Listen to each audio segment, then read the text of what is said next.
नमस्ते आप सभी को। तो आज की इस वीडियो में हम लोग बात करेंगे कि जेल कैसा होता है और जेल के अंदर की जिंदगी कैसी होती है। आखिर एक जो जज होता है फांसी की सजा सुनाने के बाद आखिर कलम को क्यों तोड़ देता है, जो कैदी होता है उसके अंतिम ख्वाहिश कौन कौन सी होती है और किस किस ख्वाहिश को वो पूरा कर सकते हैं, इन सभी चीजों के बारे में आज की इस वीडियो में डिस्कशन करेंगे। अगर थोड़ा बहुत ऊपर नीचे हो जाए तो छोटा भाई समझकर क्षमा कर दीजिएगा। तो आइए वीडियो को शुरू करते हैं। जेल जो होता है ना वो राज्य सरकार के अधीन काम करता है। जेल के अंदर की पुलिस और बाहर की पुलिस काफी अलग होती है। जेल की एक अलग अपनी प्रशासन होती है। जेल के अंदर जितने भी काम होते हैं सभी कैदी ही करते हैं। जब एक कैदी जेल के अंदर जाता है तो वो अगर कुछ दिनों के लिए जा रहा है तो ना ही उसे कपड़ा दिया जाता है ना ही उसे नंबरिंग दिया जाता है। लेकिन कोई कैदी अगर लंबे समय के लिए जा रहा है तो उसे कपड़ा नंबरिंग दोनों दिया जाता है और उसका सेक्शन भी अलग होता है, क्योंकि कई सेक्शन ऐसे होते हैं जिसमें खूंखार लोग बैठे होते हैं तो उस सेक्शन में उसको नहीं रख सकते। जैसे हमें जेलर को पता है कि ये व्यक्ति आया 5-6 दिन के बाद 12-15 दिन के बाद चले जाएंगे तो इसको अलग सेक्शन में रखा जाए। नाश्ता और खाना मिला करके भारत के सभी राज्यों को अगर देखा जाए तो एक कैदी पर डेली 52 रुपए खर्चे किए जाते हैं। आपका सुबह का नाश्ता जो है वो 7 बजे लगभग आ जाता है, जिस पर चाय कंपलसरी होता है। चाय आपको दिया ही है। चाय के अलावा आपको ब्रेड मिलेंगे, चना मिल सकते हैं, दलिया मिल सकते हैं या बिस्कुट मिल सकते हैं। ये बिस्किट वगैरह जेल के अंदर ही बने जाते हैं, मतलब नाश्ता पानी आपको ठीक ठाक मिलता है। लंच जो है वो 11 से 12 बजे के बीच आ जाता है। लंच में आपका क्या रहता है, 4 रोटी रहेंगे, थोड़ा सा चावल रहता है, दाल रहता है पानी जैसा एकदम, और सब्जी रहता है मौसमी सब्जी, एकदम थोड़ा सा मतलब सादा खाना, ज्यादा तेल मसाला वाले खाना नहीं रहते। यहाँ पर देखिए सादा खाना, ठीक है, कुछ इस प्रकार से। ये ओरिजिनल नहीं है, इसको तो आपको समझाने के लिए यहाँ पर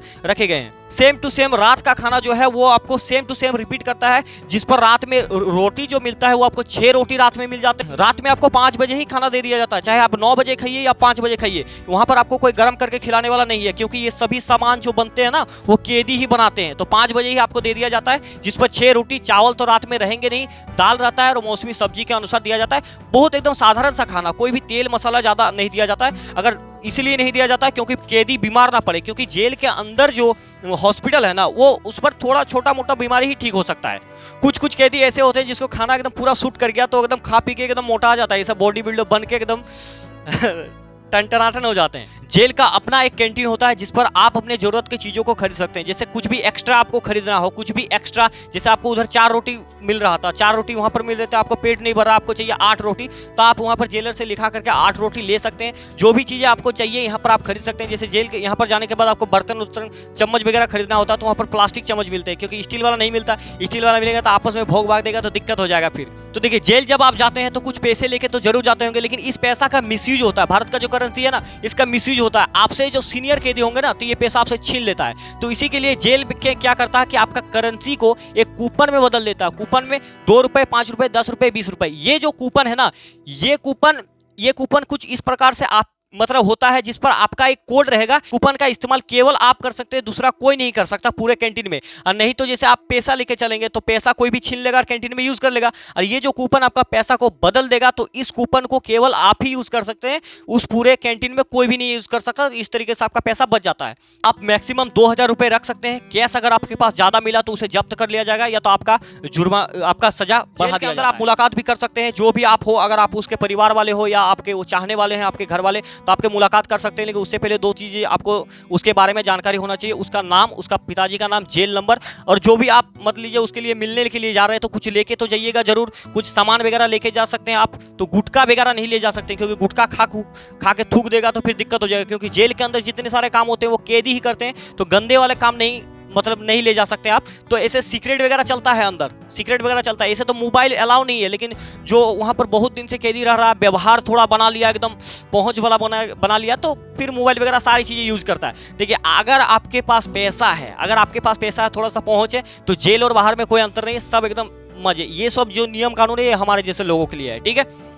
जेल में आप जब मिलने जाते हैं तो कुछ अगर सामान लेके जाते हैं तो यहाँ पर जो ये सिपाही है इसको दे दीजिए आप। ये चेक करेंगे, अगर सामान खाने पीने लायक रहा, अगर मतलब ठीक ठाक रहा सामान, तो कैदी को अंदर पहुंचा दिया जाता है। आप कैदी अंदर रहते हैं, आप बाहर रहते हैं, इसको सामान दीजिएगा तो ठीक ठाक रहेगा तो ये अंदर पहुंचा देगा। अगर पिस्टल विस्टल रहा तो फिर आपका सजा बढ़ जाता है। ऐसा नहीं कि हफ्ते में आप रोज जा रहे हैं, रोज मिल रहे हैं, हफ्ते में सिर्फ आप 3 बार मिल सकते हैं। और किसी को तो 2 बार अलाउ करता है, किसी को 1 बार। बहुत ज़्यादा जो खतरनाक होता है उसे अलाउ ही नहीं करते हैं, ठीक है। मिलने के लिए क्या होता है, मिलने का टाइम 10 बजे से लेकर 3 बजे तक के बीच में आपको मिल जाएगा। सुबह 10 बजे के बाद और शाम में 3 बजे से पहले ही आप मिल सकते हैं। मिलने का टाइम, मिलने के लिए आपको ऑनलाइन ऑनलाइन बुक कर सकते हैं या ऑफलाइन वहां पर 15 रुपए का पर्ची कटाना पड़ता है। यहाँ पर जब आप बात कीजिएगा ना अपने रिश्तेदार जो भी है आपका, तो यहाँ पर कोई सीसीटीवी नहीं रहता है, आप आराम से बात कर। जेल के अंदर अपना एक स्टडी रूम होता है जिस पर आप पढ़ाई कर सकते हैं, जिस पर आपको इग्नो से सर्टिफिकेट, परीक्षा, सारी चीजें दिया जाएगा। तो मार काट करके अंदर पढ़ाई हो सकता है, बाहर में पढ़ नहीं पाया था, जेल के अंदर कोई पढ़ पाएगा, लेकिन अंदर में पढ़ाई। जेल के अंदर कई सारे काम होते हैं जो कि कैदी करते हैं, कुछ इस प्रकार से जैसे खाना बनाना। जो भी खाना आपको परोसा जाता है वो सभी खाना कौन बनाता है? जेल, वो सभी खाना कौन बनाता है? कैदी बनाता है। कई तरह के काम, जैसे ये खाना बनाना हो गया, सब्जी लगाना हो गया, सब्जी में पानी देने का हो गया। जेल के अंदर फैक्ट्री भी होता है जिस पर आप काम कर सकते हैं। किस प्रकार का काम? सोफा वोफा बनाने का काम, कपड़ा बुनने का काम। देखिए, जेलर आपसे पूछता है कि आप काम करना चाहते हैं या पैसा देना चाहते हैं। तो आपको जेल, अगर आप काम नहीं करना चाहते हैं तो एक बार आपको पैसा देना पड़ता है। अलग अलग जेलों के लिए अलग अलग पैसे होते हैं और जो पैसा देता है उसे हम हाता कहते हैं, ठीक है। जब आप काम करते हैं जेलों पर ना, तो आपको कुछ बेनिफिट मिलते हैं। क्या बेनिफिट मिलता है?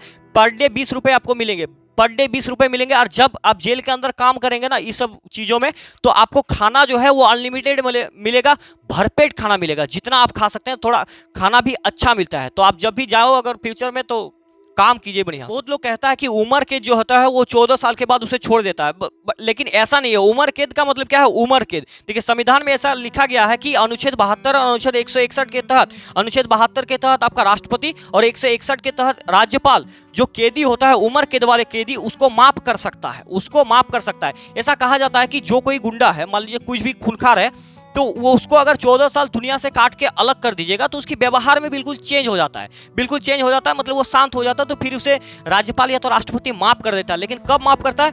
14 साल होने के बाद माफ करता है। आपने कई बार देखे होंगे कि जज जो फैसला सुनाता है, किसी कैदी को फांसी का सजा सुनाता है, तो सजा सुनाने के बाद कलम को तोड़ देता है। तो कलम को तोड़ देना एक संकेत है। ये इस प्रकार से संकेत है कि ये कलम रहने के बावजूद भी हम आपका कुछ नहीं कर पाएंगे, तो इसीलिए कलम को तोड़ देता है। ये एक संकेत है। ऐसा नहीं है कि दूसरा कलम से नहीं लिख सकता, लिख सकता है, लेकिन ये एक संकेत है कि भाई इस कलम से और मैं कुछ भी नहीं कर सकते। इसलिए जज को जो होता है बहुत सोच समझ कर फैसला लेना पड़ता है। जो जेल के अंदर दिया जाता है, सुबह सुबह दिया जाता है। जो कैदी होता है उसे एक काला कपड़ा से ढक दिया जाता है। जैसे ही जल्लाद उसको ऐसे पकड़ता है चढ़ाने के लिए, तो जल्लाद इसके कान में पूछता है कि भाई तेरा आखिरी ख्वाहिश क्या है? तो आखिरी ख्वाहिश आप वहां पर बोल सकते हैं, कोई भी आपका अच्छा खाना या कोई ग्रंथ पढ़ना चाहते हैं या किसी आप रिश्तेदार चाहने वाले के साथ मिलना चाहते हैं तो मिल सकते हैं। ऐसा नहीं कि हमें भाई BMW में घुमा दो। हम लोग बचपन में क्या थे कि कभी कभार मतलब दोस्तों में बात हो जाता कि अगर तुमको कभी ऐसा मिल जाए कि आखिरी ख्वाहिश क्या है, तो हम लोग बोलते थे जहाज में चढ़ेंगे। ऐसा कुछ भी नहीं होता वहाँ पर। यार फांसी चढ़ेगा तो वहाँ पर आखिरी ख्वाहिश क्या बचेगा हमारा? कुछ भी नहीं होता। तो यहाँ पर जल्लाद इसके कान में बोलता है कि भाई मुझे माफ कर दो यार, मैं क्या कर सकता हूँ, मैं तो कुछ भी नहीं कर सकता, जज जो आदेश दिया वो मैं कर रहा हूँ। तो जज यहाँ पर लिखता है और इसको फांसी में लटकाता है, ठीक है। फांसी में लटकाता है, फांसी में लिखता है कि तब तक लटका के रखिए जब तक ये मर ना जाए, तब तक लटका के रखिए जब तक ये मर ना जाए। ये काला कपड़ा इसलिए ढका जाता है ताकि ये तो देख ना पाए। एक नंबर बात है कि ये जल्लाद इसको देख नहीं पाएगा, और दूसरा नंबर बात है कि जब फांसी में चढ़ेगा तो पता नहीं मतलब अजीब सा होगा कि नहीं, आंखें उसका मतलब ऐसे ऐसे तड़पेगा तो वो देखा नहीं जाता, इसीलिए काला कपड़ा ढक दिया जाता है। इस फांसी देने के दौरान यहाँ पर 3 व्यक्ति होते हैं, मजिस्ट्रेट, डॉक्टर और जेल सुपरिटेंडेंट, ठीक है। डॉक्टर चेक करते रहता है कि वो मरा कि नहीं मरा। जब तक नहीं मरेगा तब तक उसको टांग के वहाँ पर झुला के रखता है। जैसे ही मर गया तो खेल खत्म। खेल खत्म होने के बाद इसको पोस्टमार्टम में भेज दिया जाता है, कैदी को। कैदी मतलब इसका लाश को पोस्टमार्टम में भेज दिया था। उसके बाद पोस्टमार्टम के बाद इसका लाश को उसके परिवार वाले को सौंप दिया जाता है। जिस धर्म के वो होते हैं उसके साथ अंतिम संस्कार कर देते हैं। उम्मीद कर रहे हैं आज का वीडियो आप समझ पाए होंगे। तो आज का वीडियो को समाप्त करते हैं, मिलते हैं नेक्स्ट वीडियो में। तब तक के लिए धन्यवाद, जय हिंद।